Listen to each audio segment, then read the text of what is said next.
Believe it or not, I managed to test the Proton Activa earlier than I managed to test the Proton X50. Sadly, most people will still have to wait around the same time if they want to test or buy the Proton X50.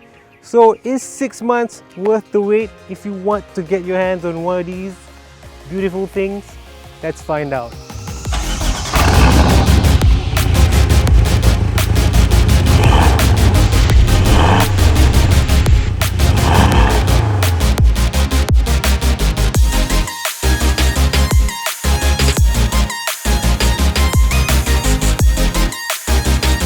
So in front of us is the top spec Proton X50, the flagship. What makes it different from its lower spec brothers is the black glossy roof and side mirrors, TGDI badge, quad exhaust, but most importantly is what is underneath the bonnet. So it's still got the same 1.5 litre engine as the rest of the range, but it's got direct injection, which gives it a bit more oomph. Just like the uprated engine, you can't see the upgrade bits of kit in the flagship X50. So apart from the camera here and the radar at the bumper, the flagship X50 gets a host of ADAS features, which include forward collision warning with autonomous emergency braking, adaptive cruise control with stop and go, blah blah blah blah blah blah, and you get the gist of it. It's really kitted up with safety tech. That's what you get in the flagship that you don't get in the rest. Since the Proton X50 is based on the Geely Bennu, whichever way you want to pronounce it, there's a problem with this car, and that problem is it still feels like it's supposed to be left-hand drive because the mirror, you can't adjust it far out. It's just too close to the body. If you sit on the left side of the car, yes, this would be perfect, but you're sitting on the right, so it's just a niggling thing that you might just pick up on. So the other thing that I've picked up on that people might complain about is the reverse camera. If this was YouTube, you'd be on like 144 resolution or something like that. Okay, I mean, I personally don't rely on reverse cameras, but for people that do, this might be a problem. Okay, enough about the nitpicking of the bad bits of the X50. Let's look at some of the good stuff, starting with the Continental Ultra Contact UC6 tires. They are comfortable and sporty at the same time. We also like the headlights. Now, the headlights have got daytime running lights inside them, and they turn into turn signal lights when called upon. So that's a feature you only really get in a premium car like Audi or Mercedes. Also, the red brake caliper. They've actually got Link & Co stamped on the red brake caliper. Now that is Geely's premium European brand. So this car really got an aura about premiumness to it. So, you know, the tires are Continental, the brake calipers are premium. So yeah, it's really premium. Alright, one last negative bit, I promise, because the rest is all good.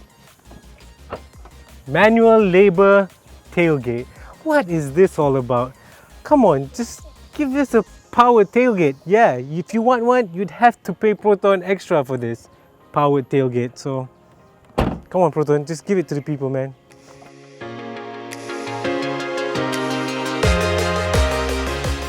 For those of you who like the X50 but really haven't got the chance to go view it at the showroom, I'm going to tell you a little bit about what the interior is like. Okay, in the premium and the flagship, you can get this dual colored interior, so red and black, but the rest you'll just get a complete black interior. Also, there's a mixture of like plastics everywhere. There's some that are hard, some that are soft, but we also like this brushed aluminium type effect. But actually it's not really aluminium, it's still plastic, but you know, you can get away with it. There's a lot of compartments everywhere. There's some for cards here, phone here. Generally it's nice place to be in, and it does feel premium, even though some of it does feel quite plasticky. You just won't complain about it. Overall it's nice. So some people have said that the seats are a bit too stiff and not supportive. Well, I've been driving it, I feel like they're fine. So maybe they're nitpicking too. So as you can see, inside the X50 you still get that red and black dual tone interior that you can get in the premium. But what you get extra in the flagship is this, a panoramic sunroof, as well as powered sunshade. Let there be light. Okay, enough of that fun. So what else you get in the flagship is automatic rain sensor and also dimming rear view mirror.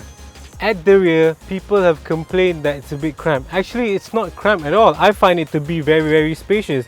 There's 2 aircon vents here, there's charging ports here.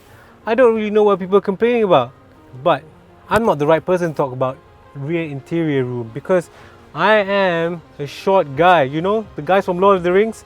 So let's get a taller person to test this out.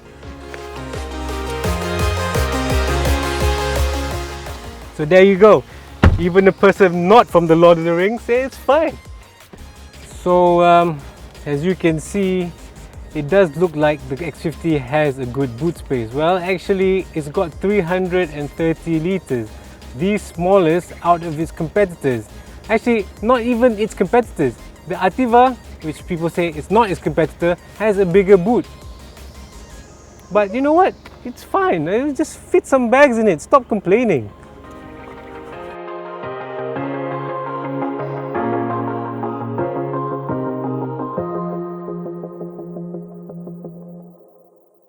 Okay, now that we've got all the other bits out of the way, here comes the most important one, how it drives.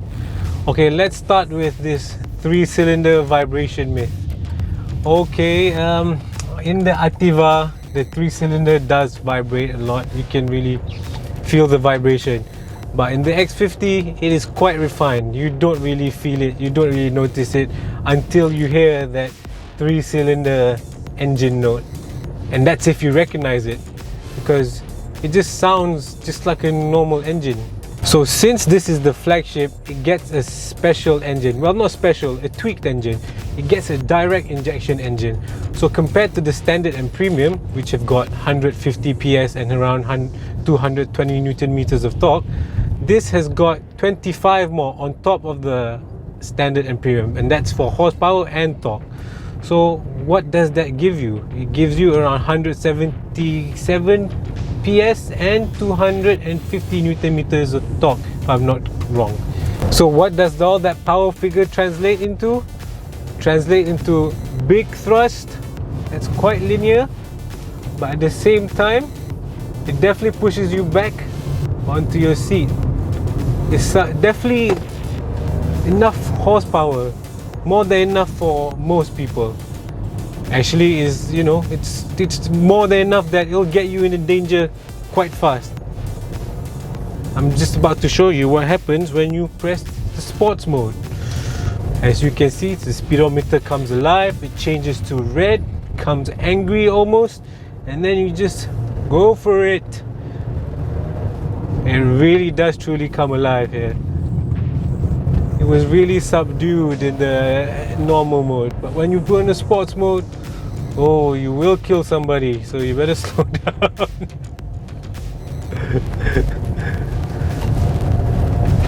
Anyway, that's sports mode. Yeah, it makes the car feel alive, and oh, it does. So you also have eco mode. When you press eco mode, your display turns blue and everything becomes a bit more limp. It's supposed to be, because it's supposed to save you fuel. But what about the handling of this car? Well, I like it. It's really light, agile, which is something you don't really get in heavier, more premium cars. The balance between comfort and sportiness is also there. That typical Proton trademark, you know, that balance. It's comfortable and sporty at the same time. So around the corners, she is quite planted. She stays quite flat, and you really feel confident that she's going to have a lot of grip. It's a really well balanced car. Well done, Proton. I'm sure they tuned this to give you that typical Proton sporty drive. But hey, if that doesn't do it for you, I'm sure the auto park assist will. because it definitely gives you a thrill, that's for sure.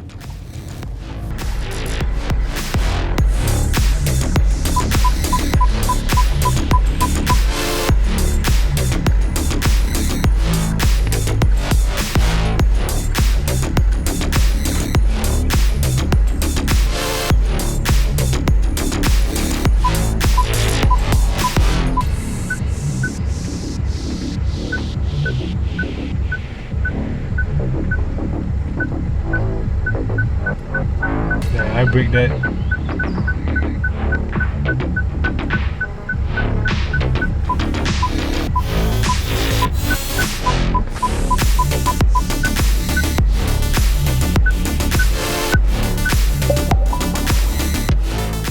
So yeah, that was Proton's auto park assist. Bit nerve-wracking, but it works. Now we're driving over some really bad roads here, but you just don't feel it. The suspension just soaks it up. I really like this. I'm sure you can drive it as a daily driver every day and just feel relaxed. The seat's also supportive, so if you take corners, it does keep you in place somewhat. It's not like a bucket seat, but it is supportive. Although around the leg area, it doesn't really support you much, but your body will definitely stay upright. Okay, I too was on the X50 hype. You know, I really thought it was just overrated, blah blah blah. But that's me not driving it. After driving it, it's completely changed my mind. And now, I know you can't buy the car right now because there's a 6 months waiting list. But I do think that it's worth the wait. But can you though? That's up to you.